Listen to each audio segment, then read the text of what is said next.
जय श्री महाकाल। जैसा आप लोगों ने देखा है कि जो उस लड़के के साथ हुआ, वशीकरण के मंत्रों का और किसी को वश में करने का जब व्यक्ति पागल हो जाता है तो इसी प्रकार से वो धोखे खाता है, दर दर ठोकरें खाता है और इच्छा भी नहीं पूर्ति होती है। और उन्हें पता है कि 17 जगह उनके साथ हो रहे हैं, कोई नहीं कर पा रहा है, फिर भी वो लगे रहते हैं इसी आस में कि कोई ना कोई कर दे। और आप इस लड़के का तो देख ही रहे हैं, जो मैं आपको सुना ही रहा हूँ। मैं ये चाहता हूँ कि जो भी काम करें आप लोग सोच समझ के करें। मैं जो दे रहा हूँ नॉलेज, आप लोगों को जानकारी अनुभव फ्री में बता रहा हूँ। फिर भी आप अगर ना सुधरो तो आपकी मर्जी। इसके बाद वशीकरण जो विद्याएं होती हैं वो सिद्ध करने पड़ते हैं, उनकी इष्ट शक्तियों का ज्ञान होना चाहिए और पूर्ण सिद्धि होनी चाहिए, तब वशीकरण होगा। और वशीकरण भाई जिसके पास हो, आपका ही वशीकरण क्यों होगा, क्यों करेगा।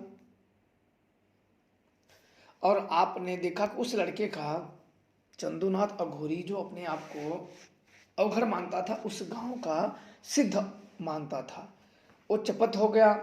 वो अपने गुनिया जानकार से, जो गुनिया जानकार था, उससे वो मदद लेके कराता था। अब प्रेत वाला भी काम नहीं कर पाया उसका।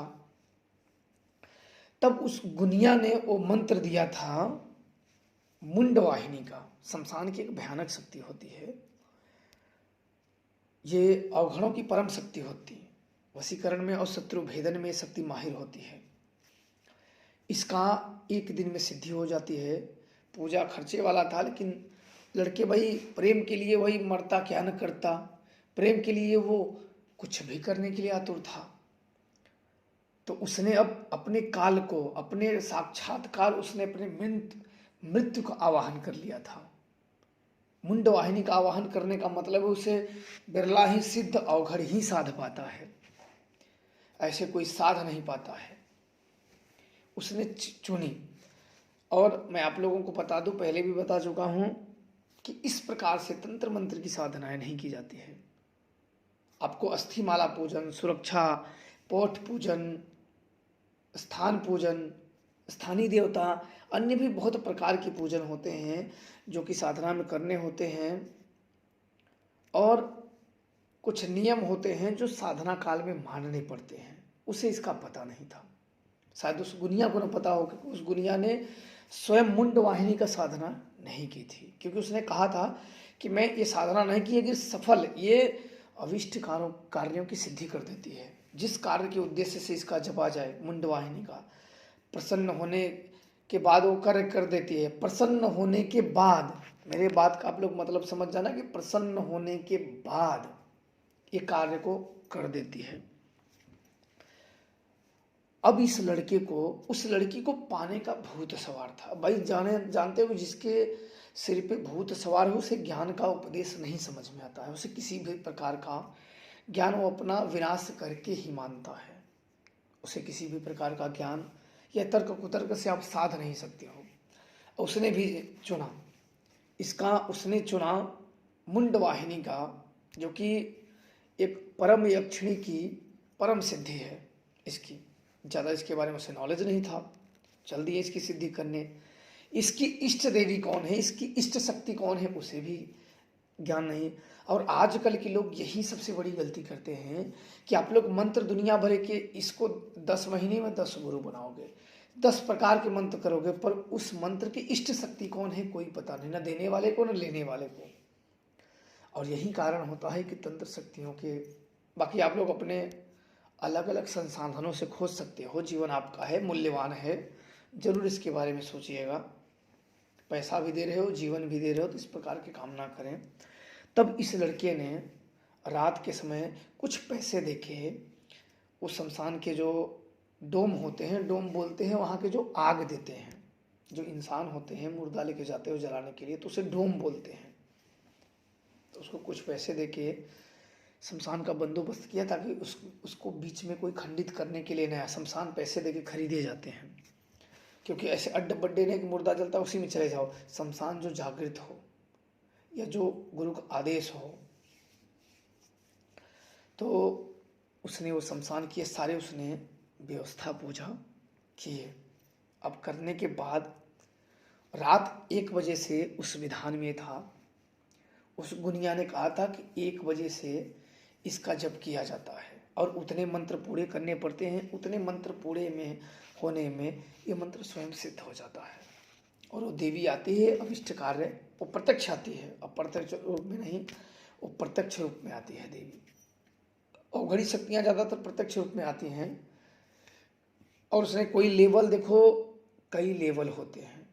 उसने पहला साधना में प्राण रक्षा मंत्र जप करने वाला, पहली साधनाओं में प्राण सुरक्षा मंत्र जपे जाते हैं, उसने वो भी नहीं किया था। अस्थि माला उसने नहीं धारण किया था। इंसानों की हड्डियों की एक अस्थि महासुरक्षा शमशान साधना में नियम मानने पड़ते हैं। ये नियम का ज्ञान नहीं है तो कोई सिद्धि विद्धि आपको नहीं प्राप्त होगी। इसके इसीलिए अवघड़ी साधनाएं गुप्त होती है। अघोरी तो लोग बन जा रहे हैं उनके नाम से, लेकिन वो क्रियाएं कैसे सीखोगे? नाम तो सीख लोगे, शमशान भी चले जाओगे। मैंने बताया ना कि उसका गुरु चंदुनाथ शमशान तो जाता था पर अपने एक मित्र गुनिया के साथ जाता था। इसका मतलब नहीं कि आप शमशान चले गए तो आप सिद्ध हो गए, शमशान में क्रिया करके भाग आए तो शक्तियां आ गए, ऐसा कुछ नहीं होता है। सिद्धि होनी चाहिए। तभी ये वहाँ गए, सामान सजाएं, भेड़े का मांस, बकरे का मांस, बलि विधान सब कर लिए। जो उसने विधान थे उसमें वो कर लिए, करके मंत्रों का जाप करने लगा। मंत्रों की जाप करने लगे तो वो देवी जब आने लगती है तो शमशान पूरा सन्नाटा पसरने लगता है। जब उसके धीरे धीरे सबसे पहले उसके सेविकाएं आती हैं,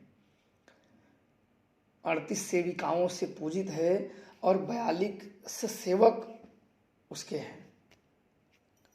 और उसके आने से पहले सेविकाएं आई, पूरे शमशान को वो लीपती हैं खून से, रक्त से लीपती हैं। और वो साइड फिर सेवक आते हैं, वो भी वही काम करते हैं। तो उसने देखा, उनकी सेविकाएं आई, उसने देखा तो जैसे इसको काटो तो खून ना, करी ये कैसा हो। जो व्यक्ति कभी देखा ना हो, अगर उसके सामने साक्षात्कार गिरा जाए तो क्या सोचेगा, उसकी प्रतिक्रिया क्या होगी, वो सच और झूठ में अंतर कैसे करेगा। उसने जब तक अपने जीवन में सुना होगा कि ये सब ऐसे नहीं होता, वैसे नहीं, और उसके सामने वो घटित हो जाए तो उसमें अंतर कैसे करेगा। वो यही में लगा था, वो अपने काम करके, सेवक आए अपने काम करके, फिर उस देवी का आवाहन होने लगा। क्योंकि ये आधा पड़ाव ये पार कर चुका था। मंत्रों के जो आधा पड़ाव होते हैं, वो मंत्र आधा पड़ाव पार कर चुका था। और पार करने के बाद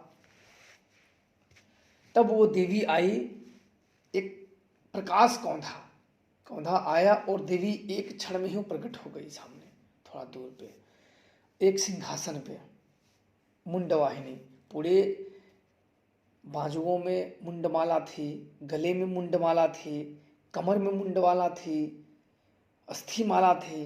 वो मुंडवाहिनी एक महारुद्र रूप में उसने धारण करके एक बहुत विकट शक्ति प्रकट हुई सामने।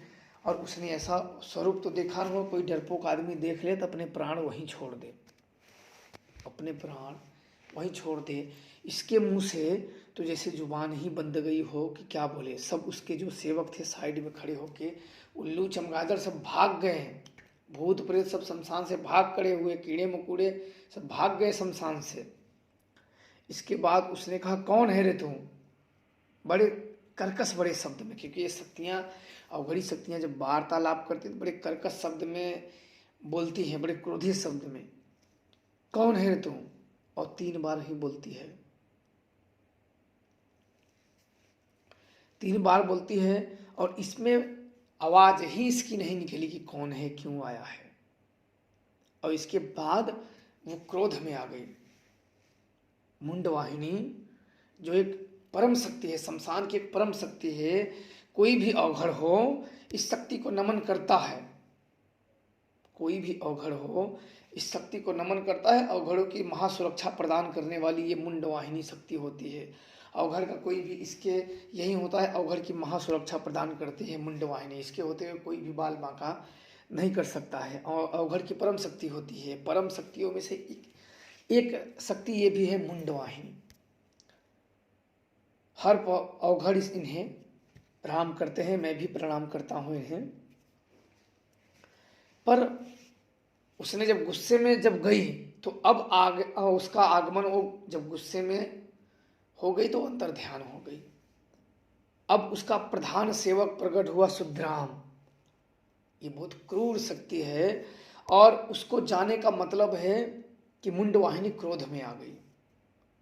अब क्रोध का भाजन इसे भरना है और सुद्धराम वहां प्रकट हुआ। उसके जाते ही तत्क्षण सुद्धराम प्रकट हुआ और उसने गर्दन से इस लड़के को पकड़ लिया। पकड़ के तब दे मारा, वहां शमशान के नीचे ईंट था उस पर गिरा और तुरंत नीचे हुआ। फिर टंगड़ी से खींच के पटक मारा, लड़का बेहोश हो गया। बेहोश हो गया, फिर पटका, इसके बाद मुंह से खून आ गया, सिर फट गया, 3 पसलियां टूट गई थी, पूरा लड़का बेचैत हो गया। फिर उठा के पटका, बिल्कुल होश सवार, सब खत्म। फिर डोराम वहां से, सुद्धराम वहां से अंतर ध्यान हो गया। और इतना जब इसको जब मारने पीटने का देखें तो वो गुनिया था उसका गुरु, भाग निकले वहां से, वो दूर थे, वहां से भाग निकले। और जब ये सब चले गए तो वापस से आए, देखे तो बिल्कुल हालत इसकी खराब, बिल्कुल बेचैन था। इसको तुरंत आनन फानन में हॉस्पिटल लेके गए। हॉस्पिटल लेके गए, भर्ती कराएं, वहाँ दवा दारू हुआ। करीब 3 महीने के बाद, 3 महीने के बाद इसको हड्डी जुड़ गई, जो टूटे फटे थे, कटे थे, वो भी पूरा हो गया, हड्डी भी जुड़ गई। पर ये ना तो बोल पाता था, इसकी आवाज़ चली गई थी और स्मृति चली गई थी। ये दिमाग ये बस ऐसे ही कर पाता था, किसी का नाम नहीं बोल पाता था और वो व्यक्ति उठ नहीं पाता था, चल नहीं पाता था, बिल्कुल उसका एक लंग खराब हो गया था। उसने, सुद्धराम ने अपने प्रभाव छोड़ दिए थे, अपनी कसर को छोड़ दिया था। देखो शक्तियाँ ही होती, जब अपने कसर को छोड़ देती हैं तो आप पागल हो जाओगे, विचित्र हो जाओगे, यही कारण होते हैं। इसके बाद कई दवा कराएं, डॉक्टरी कराएं, तंत्र मंत्र कराएं, जो जौन बोलता था वो कराएं। इसके बाद कोई तो ये जान ही नहीं पाया कि क्या है, इतने जानकार क्योंकि भाई पैसे की कोई कमी थी नहीं, पैसे की कोई कमी नहीं थी, तो जो जहां बोले, अपने अपने भी कोई न कोई जानकार होता है, किसी न किसी को कोई जानता रहता है, तो जो जहां बोले वहां लेके जाते थे, जानकारी दिखाते थे, कराते थे, पर कोई भी लाभ नहीं मिलता था। एक थे मौलवी बाबा। मौलवी बाबा थे तो उनके पास ले गए, बोले कि भाई वहाँ वो बहुत अच्छे जानकार हैं, बहुत पहुँचे हुए बाबा हैं। तो बोले अच्छा, तो वहाँ लेके गए। वहाँ ले जाने के बाद सब बताएं तो बोले अच्छा देखता हूँ। तो उन्होंने एक अपने प्रेत को बुलाया, एक प्रेत को प्रकट किया, आया, उसने उसके बारे में जानने के लिए भेजा। वो प्रेत गया, जानकारी इकट्ठा करके आया, उसको बताया कि पता नहीं क्या है। उस प्रेत को नहीं मालूम पड़ा, वहां तक नहीं पहुंच पाया। सुद्धराम एक मुंडवाहिनी का प्रधान, एक महाप्रेत है और ये बहुत ही शक्तिशाली है, जिसके पीछे पड़ जाए अच्छों की प्राण भय हो जाता है। इसके बाद उसने एक कुंडा चुड़ैल बड़ी शक्तिशाली होती है, उसने कुंडा चुड़ैल को भेजा पता लगाने के लिए। उसने बुलाया और कुंडा चुड़ैल को भेजा। तो वो चुड़ैल गई और पूरी जानकारी इकट्ठा करके जितना उसको दिखा आई, और वो भी ज़्यादा ठीक नहीं बता पाई। तो मौलवी साहब ने बोला कि मैं इस लड़के को ठीक कर दूंगा, और इसमें खर्चा बहुत आएगा। तो भाई जिसके पास इकलौता बेटा हो, बाप बिजनेसमैन हो, तो उसके लिए क्या, उसका बस लड़का ठीक होना चाहिए। बोले कोई बात नहीं, जो खर्चा लगेगा मैं दूंगा, मेरे लड़के को ठीक करो। बोले ठीक है, 1 महीने में लड़का पूरी तरीके से ठीक हो जाएगा। उन्होंने ड्यू दिया। इसके बीच ही फिर उन्होंने एक सारे सामान को लिखा और मंगाने के लिए बोले, सब सामान इकट्ठा होगा। फिर उन्होंने एक महाचुड़ैल को प्रकट किया, भेजा। भेजने के बाद जो जानकारी निकल के सामने आई, चुड़ैल ने बताया सुद्राम। सुद्राम सुद्राम सुद्राम 3 शब्द उसने कहे। तो बाबा बड़ा सोच में पड़ गया कि सुद्राम ये ऐसे नहीं विचरण करता है। ये सब देखो, मैं आपको लोगों को बता दूं, शमशानी शक्तियां ऐसे किसी को नहीं लगती हैं। ये सुद्राम मुंडवाहिनी का प्रधान महाप्रेत है, ये ऐसे किसी को नहीं पकड़ता है जब तक गलतियां ना किया जाए या किसी को छोड़ा ना जाए किसी को ऊपर। तो मौलवी ने हाथ खड़े कर दिए, मौलवी साहब ने हाथ खड़े कर दिए कि इसे मेरे बस की बात नहीं, अब इसे कोई नहीं ठीक कर सकता है, इसमें बहुत बड़ी बला लग गई है, इसे कोई भी ठीक नहीं कर सकता है। कारण था, मौलवी साहब ने क्यों हाथ उठा लिए थे, कारण था मृत्यु भय। मौलवी साहब को पता था कि सुद्राम से भिड़ने का मतलब है मुंडवाहिनी को क्रोध दिलाना, और मुंडवाहिनी से भिड़ने का मतलब है कि साक्षात्कार मृत्यु का आवाहन कर लेना। मौलवी साहब को पता था कि मुंडवाहिनी अगर क्रोध में आ गई तो साक्षात्कार मृत्यु का वर्ण कर लेना है, क्योंकि उसे कोई रोक नहीं सकता है। मुंडवाहिनी अगर आ गई तो अपने काम की पूर्ति के लिए जो बाधित पड़ेगा उसे मृत्यु की आगोश में घुसाती चली जाएगी। मृत्यु आए, मुंडवाहिनी बहुत खतरनाक देवी है और शत्रु की नाश करने वाली, शत्रु संहारनी है। आत्माओं को अपने, ये मुंडवाहिनी किसी भी को मारती है तो उसकी आत्मा अपने साथ लेके जाती है। तो बाबा ने हाथ अपने खड़े कर दिए, कारण था यही कि मृत्यु भय। बाबा को मालूम था कि मैं इसमें भिड़ा तो मेरी मृत्यु निश्चित है। मृत्यु भय के कारण मौलवी साहब ने हाथ खड़े कर दिए।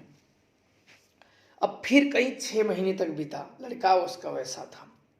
एक परिचित थे, वो बात मेरे यहाँ आ गई, मेरे से कहें कि एक लड़का है, ऐसे ऐसे बात है गुरुजी, और ऐसे ऐसे है, उसने ये किया ऐसे ऐसे, और बड़ी दिक्कत है, बेचारा एक लौता लड़का है, कोई ठीक नहीं कर पा रहा है। तो मैंने उस लड़के को ठीक करने के लिए नहीं, मैं ये जानने के लिए कि आखिर उसने, लड़के ने किया क्या था, क्यों ऐसा हो गया, मैं जानने के लिए कि लोग हाथ क्यों खड़े कर दिए, क्या बात थी। मेरी एक इच्छा उसमें जगी, मेरी एक मन में इच्छा जगी कि अच्छा पता करते हैं आखिर क्या बात थी कि आखिर मौलवी साहब ने भी और लोगों ने, सभी लोगों ने अपने हाथ खड़ा कर दिए, सारे लोगों को दिखा दिखा के थक गया, आखिर बात क्या है, माजरा क्या है। तो इसके बाद कहें कि मैं उनको बुलाऊं, मैंने बोला भाई रुक जाओ, सोचते हैं एक दिन बुलाएंगे। बोले गुरुजी बुला लो, ये भी उनको जानते थे। मैंने कहा अच्छा ठीक वो बुला लो। तो अपने स्थान पे आ गए तो उनके पिताजी आए और बिल्कुल असहाय मन से, मतलब जैसे कि कोई कहीं भी व्यक्ति जा के थक जाता है तो उम्मीद नहीं रहती है ना कि यहाँ भी क्या ठीक होंगे, बिल्कुल अविश्वास से वो यहाँ आ गए। मैंने उनके देखा मुंह पे तो मैं तुरंत जान गया कि ये अविश्वास, क्योंकि भाई व्यक्ति बता मालूम पड़ ही जाता है, अविश्वास मन से, बिल्कुल असहाय मन से, अविश्वास मन से आए कि भाई अब इतने अब क्या ठीक होंगे। 17 जगह व्यक्ति ठोकर खा के आता है तो 18वें जगह तो यही कामना रखेगा। तो आए तो मैंने पूछा तो उन्होंने सारी बातें मुझे बताई जो मैंने आप लोगों को बताई, सारी बातें मेरी उनसे हुई। तो मैंने अच्छा ठीक है कोई बात नहीं, चलो परसों लेके आओ। परसों लेके मुझे मामला समझ में आ गया और ये मैं काम कर सकता था, क्योंकि मेरे गुरु द्वारा मुंडवाहिनी की मुझे सिद्धि थी, तो इसलिए मैं ये काम कर सकता था। और सुद्राम महाप्रेत को भी मैं जानता हूँ और मुंडवाहिनी की भी सिद्धि थी, इसलिए मैंने हाँ कर दिया। मैं जानता था कि मृत्यु उस कितने लोगों ने क्यों नहीं पता कर पाया, क्योंकि जो सुद्राम महाप्रेत है एक उन्मुक्त शक्ति है। उन्मुक्त शक्ति है, ऐसे किसी को नहीं लगता है, लाग लपेट इसका काम नहीं। इसमें अगर कोई इसे प्रयोग करे 2 ही शर्त पे ये लगता है, या तो कोई सिद्ध अवघड़ किसी पे ये प्रयोग कर दे, मुंडवाहिनी का या सुद्राम का प्रयोग अगर आप पे कर दे तभी आपके पीछे पड़ता है, या दूसरी कारण में इसका कोई आप काम खराब कर दो और ये लगता है, तो इसे वापस से वही व्यक्ति ठीक कर सकता है, अन्यथा कोई ठीक नहीं कर सकता है। और इससे भिड़ने का मतलब है कि प्राण उसके हाथों में समर्पण करना है। सुद्राम से लड़ने का मतलब है कि मुंडवाहिनी को क्रोध दिला देना, उसको आप द्वंद्व के लिए ललकारना, उसे क्रोध दिलाने का मतलब है कि प्राण भय, प्राण जाने का खतरा पूरा पूरा। इसलिए सभी लोग हाथ उठा दिए। और तो लोग तो कोई शक्तियां, इतनी शक्तियों में सिर्फ मौलवी की ही शक्तियां बता पाए, इतने इतने लोगों में तो कोई बता ही नहीं पाए। अनगिनत वो उसने, उसके पिता ने हजारों का नाम ले लिया कि हजारों की संख्या मौलवी ने बता पाए थे, सिर्फ पहुंच पाए थे सुद्राम। क्योंकि इस जो मुंडवाहिनी के नाम बता दोगे तो आपकी शक्तियों को तुरंत वो खींच लेती है, कैद पकड़ लेती है। कारण ये है, अवघड़ी शक्तियों का नाम जान लोगे तो शक्तियों को खींच लेती हैं। तो वहां बात अब ये हो, चलो अच्छा मैं करते हैं भाई। लड़के को मैंने देखा, अब उसकी सारी प्रेम कहानी को मैंने सुन लिया था कि भाई ऐसे, मैं तो थोड़ा वो उतना अच्छे तरीके से बता नहीं पा रहा हूँ आपको, ये बड़ी लंबी है और बड़ी मज़ेदार बातें हैं, लेकिन आप जानते हो बताने लगो ना तो उतना सही से नहीं बता पाते जितनी ये घटना घटित होती है। ये बहुत ही रोचक और बहुत ही तकलीफदायक थी। उस माँ बाप पे क्या गुजरे, उसकी माँ भी आई, माँ और बाप दोनों हैं। माँ तो देख के ही मतलब उसके आँख से आंसू ही नहीं थम रहे थे। मैंने हिम्मत बंधाई कि अब बैठ जाओ, कोई बात नहीं, मत रो, हिम्मत मैंने बंधाई कि रुक जाओ, रो मत, जो होगा अच्छा होगा, हम पूरी कोशिश करेंगे। क्योंकि किसी भी व्यक्ति को ऐसे मत बोलो कि हम कर ही देंगे, भाई प्रयास करेंगे करने का। तो हाथ जोड़ लिए, एक ही लड़का है, 20 साल में हम लोगों को कोई कमी नहीं है, वो बोला कोई बात नहीं, क्या करोगे। और बाप को भी पता था, पर क्या करें अब। तब मैंने दिन रखे और सामान रखे। अब मुझे बुलाना था वापस, जो मैंने सिंध मुंडवाहिनी के किए थे, क्योंकि मुंडवाहिनी शमशान में ही आती है और मुझे किसी का सर्वनाश करना हो तो शमशान बुलाओगे, उसका उद्देश्य बताओ, शमशान के लिए तत्क्षण चली जाती है। और मुझे अब मुंडवाहिनी का आवाहन करना था और मुंडवाहिनी को मुझे क्रोध दिला के मुझे रुद्राम को बुलाना था, जो सुद्राम है इसको बुलाना था।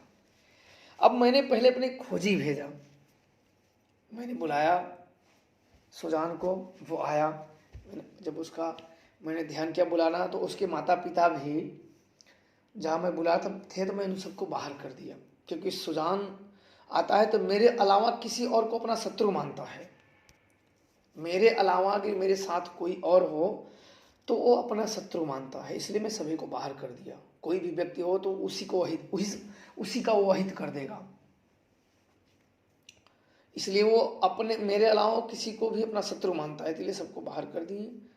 बुलाए, आया, उसको मैंने अपना उद्देश्य बताया और उस लड़के की गंध ली।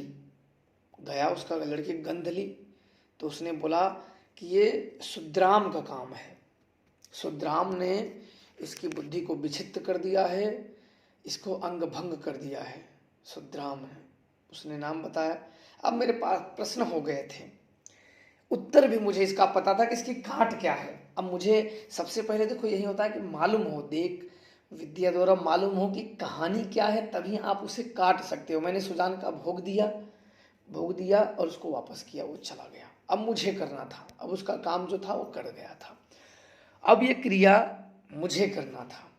अब आगे की क्रिया में मैंने सारे सामान लिखे और मुझे दिन रख दिए गए कि इस दिन मैं क्रिया करूँगा। अब आई मेरी क्रिया की बारी।